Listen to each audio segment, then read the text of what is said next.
Hello and welcome to another devlog for Eyes of the Sky. There has been a lot of progress since the last devlog. There are new completed levels in the game with a forest aesthetic. There's a new model for the playtest boss, a new battle music track that plays while you fight enemies, and a load of new animations featured in the game. I've spent a long time explaining how the combat system in Eyes of the Sky works, including magic, forms, and overcharging, all of which expand the player's options during combat and introduce variety into each combat encounter.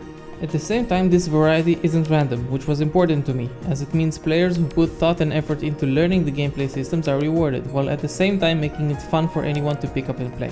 The next logical step after expanding these options would be to gate them, that is, outline a path for the player to slowly increase their options the more they play, in order to create a feeling of progress, of both the player and the character getting stronger, allowing them to forge their own path while learning at the pace they prefer. That all meant that I needed to create a progression system, a way for the player to level up their character, obtain skills and spells, and expand their options in combat. What resulted is a very versatile system that, after unlocking enough abilities and spells, allows the player to craft their own movesets and accommodates a vast array of playstyles. After a while progressing and buying skills, you get to a point where you can customize everything from your basic combo to your spells and even your defensive and movement options. In this video, I'll share the journey I went through and how I arrived at this system, which utilizes the form change mechanic, the main gameplay hook of my combat system, as a means of driving the progression system forward. And at the end of the video, a nice announcement for those of you who want to try the game out for themselves. Let's break it down. My first dilemma regarding progression was exactly how much I wanted to go in the RPG direction. Should I use stats for leveling up different aspects of the character, or should I focus more on skills? A lot of action RPGs today add varying degrees of stats and level up mechanics, though it seems that at least the majority of the more action-focused ones try to keep things relatively simple with a small number of stats and equipment slots. For example, Kingdom Hearts 2 has just 3 stats outside of health and mana, which are leveled up automatically and are affected by equipment and weapons. In that game, you also mostly gain abilities by just leveling up, meaning you never need to go out of your way to choose an upgrade. It all just happens in the background while you fight. Contrast this with a pure hack and slash like Devil May Cry, which has no upgradable stats other than health and magic.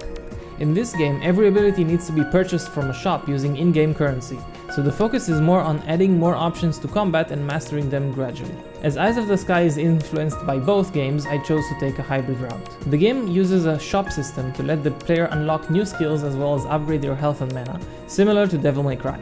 In addition to that, I plan to have a stat system similar to Kingdom Hearts, but I don't plan on having a leveling system. Instead, if I do have stats, they will be purely affected by different weapons and equipment, but this is still not implemented and I'm saving this for a future video. Instead of upgrading stats, I let the player upgrade their forms. Forms are the game's moveset swapping mechanic. I went over them in depth in a previous video, but as a quick refresher, depending on which moves you use in your combos, you can trigger different temporary transformations for your character. For example, if you use a lot of wind magic, you will trigger a form more focused on wind abilities. Each form then has a special finisher you can use if you succeed in creating a long enough combo. I decided that using this mechanic as the central point for the upgrade system as well will serve to solidify it further. So I separated the abilities in the game into 2 categories: spells and skills. Spells cost mana to use and can be equipped into one of 2 spell slots. Those are the various magic spells that you can learn from books you find around the Memoryscape, the hub area of the game. Skills, on the other hand, have a specific action tied to them and don't cost any mana to use. For example, dodging, blocking, melee combo in the ground or in the air, double jumping. All of these are skills you can acquire and are free to change in the skill menu once they are unlocked. An important distinction is that you can only equip up to 1 skill of each type.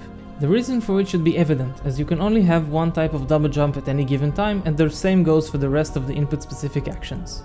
On top of those, there are also health and mana upgrades you can buy in the shop. Those are pretty straightforward and work about the same way you'd expect. So how do you unlock each type of ability? For spells, you first need to find their respective book in the Memoryscape. They glow in various locations, and you usually need to complete some platforming challenge to reach them, some more challenging than others. Once you get the book, you can take it to Aurea, the hub world NPC, and use your accumulated fragments to buy each unlocked spell.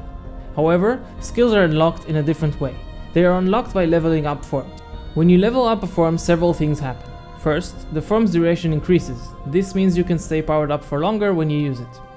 Next, you get to choose one of the form's signature skills to unlock. From that point onward, you can equip it in any save point. Finally, the skill you choose to learn from the form gets upgraded in the form itself, which means the form itself gets even stronger. Let's look at an example. Melee form usually has this force spell in its first magic slot. It knocks enemies away, but its combo potential is limited. When I level up this form, I can choose to learn the first spell from it. If I do, then the form will instead have this new spell as its first slot. Winta, a multi-hit attack which knocks enemies to the ground and can be cancelled into a combo before the final hit. I can then equip the first spell I learned in my base form as one of my spells. This way I create two positive gameplay loops for the player to upgrade their abilities. One of them hinges on their platforming skills and the other offers them a choice of upgrading their favorite forms and receiving a reward related to that form. Of course, you also get certain spells and skills as part of your progression in the story itself, for example as a reward for beating certain bosses or getting to a certain point in the story. This all leads to a system where you can customize almost every move you have access to. The forms you enjoy using get stronger, and that feeds back into your base form, which gets more powerful as you accumulate more and more abilities. Overall, I think this is a good direction for the game's progression system, but I'd love to hear your thoughts. At the time of publishing this video, there's actually an open playtest for the game up on Steam. All you need to do is head over to the game's Steam page and click the button to try the game out for yourself. Please also consider joining the Discord to give me your feedback or report any bugs you may have encountered. Both links are in the description. Thank you for watching, and I'll see you in the next video.